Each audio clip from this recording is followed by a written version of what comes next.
नमस्कार, मैं हूं माधवी और आप देख रहे हैं स्वामी न्यूज।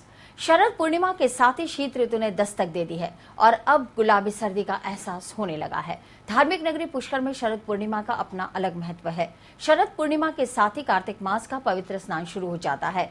शुक्रवार को शरद पूर्णिमा स्नान करने के लिए श्रद्धालुओं का सैलाब उमड़ा। विशेषकर 12 मास और कार्तिक स्नान करने वाली महिलाओं में विशेष उत्साह देखा गया। वहीं दूसरी ओर घाटों पर पालिका और प्रशासन की ओर से ऐसे कोई इंतजाम नहीं किए गए जिससे ऐसा लगे कि धार्मिक कार्तिक मास शुरू हो गया है। सरोवर के मुख्य घाटों पर ही आवारा पशु मंडरा रहे थे। सफाई व्यवस्था की पर्याप्त व्यवस्था नहीं की गई। देखने वाली बात यह होगी कि पालिका प्रशासन की नींद किसी हादसे के बाद उड़ती है या पहले। शरद पूर्णिमा का मतलब होता है आज से शरद ऋतु प्रारंभ होना।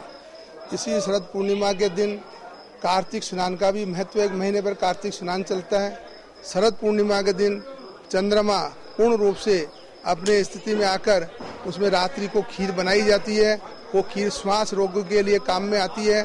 शरद पूर्णिमा अपने आप में शरद ऋतु में एक बड़ी महत्वता रखती है। शरद पूर्णिमा में स्नान करने से सभी शरीर के रोग, दोष, कष्ट सब निवारण होते हैं। जगत पिता ब्रह्मा मंदिर के महंत की गद्दी से जुड़े विवाद में रोजाना नाच के घटनाक्रम हो रहे हैं। गुरुवार को सोमपुरी को अयोग्य बताने वाले अजमेर विहिप के पदाधिकारी शुक्रवार को पुष्कर आकर पूरी तरह बदल ही गए।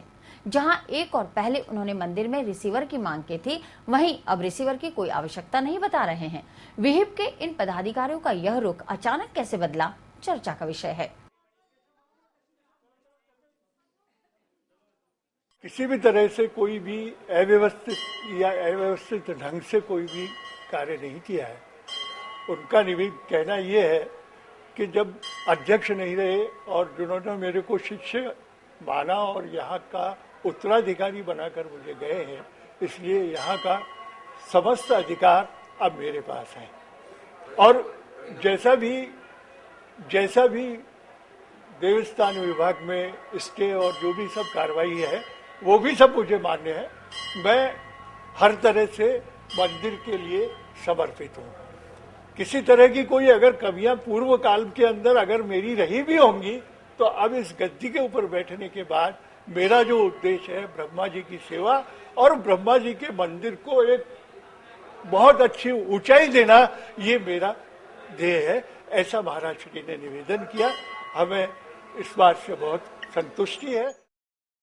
वहीं मंदिर की ट्रस्टी मधु कुमारी शेखावत द्वारा दायर याचिका को पुष्कर न्यायालय ने खारिज कर दिया है। इस याचिका में मधु कुमारी ने पूर्व महंत लहरपुरी के 16वें कार्यक्रम पर भंडारे सहित अन्य आयोजनों पर रोक लगाने की मांग की थी। दोनों पक्षों को सुनने के बाद न्यायालय ने याचिका को खारिज कर दिया। मामले की जानकारी देते हुए महंत सोमपुरी के वकील BS भाटी ने बताया, इस मामले में यह रहा कि एक अपने आप को जो ट्रस्टी बनाती है मधु कुमारी जी, उन्होंने अकेले नहीं मतलब जो है ये रोक लगाने के लिए एक TI और एक दावा पेश किया कि जो 21 तारीख को सोडसी का कार्यक्रम होना है, भंडारा होना है और जो चादर ओढ़ाना है उसको जो है रोक लगाई जाए। जवाब हम विधिवत देंगे तो कल के लिए समय मांगा, लेकिन सामने वाली पार्टी ने कहा कि अंतरिम स्टे करने के लिए आज ही बहस सुनी जाए, जिसपे माननीय न्यायालय ने बहस सुनी और बहस सुनने के बाद में हमने उसके अंदर मेन बात ये कही कि ये एक खाली रस्म है।